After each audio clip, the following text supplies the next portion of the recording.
রোজার সুফল presented by কঙ্কা।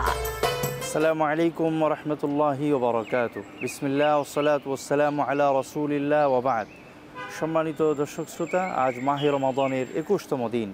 শুরু হয়ে গেল রমজানের শেষ দশক, সবচেয়ে গুরুত্বপূর্ণ মুহূর্তগুলো। রমজানের শেষ দশকে নবী করিম সাল্লাল্লাহু আলাইহি ওয়াসাল্লাম সর্বাত্মক পরিশ্রম করে ইবাদত বন্দেগীতে আত্মনিয়োগ করতেন, রাত্রি জাগরণ করতেন, পরিবারকেও জাগিয়ে রাখতেন। কারণ শেষ দশকেই রয়েছে লাইলাতুল কদর, যা ১,০০০ মাস থেকেও শ্রেয়। প্রায় ৮৪ বছর একাধারে ইবাদত করলে যে সওয়াব, শুধু লাইলাতুল কদরের রাতে ইবাদত করলে তার থেকেও বেশি সওয়াব অর্জন করা যায়। নবী করিম সাল্লাল্লাহু আলাইহি ওয়াসাল্লাম ইরশাদ করেন, ইলতামিসুহা ফিল আশরিল আওয়াখির মিন রমাদান। তোমরা লাইলাতুল কদরকে রমজানের শেষ দশকের বেজোর রাতসমূহে অনুসন্ধান করো। সুতরাং আসুন লাইলাতুল কদরকে পাওয়ার জন্য আমরা সর্বাত্মক পরিশ্রমে আত্মনিয়োগ করি। আল্লাহ তাআলা আমাদেরকে তৌফিক দান করুন।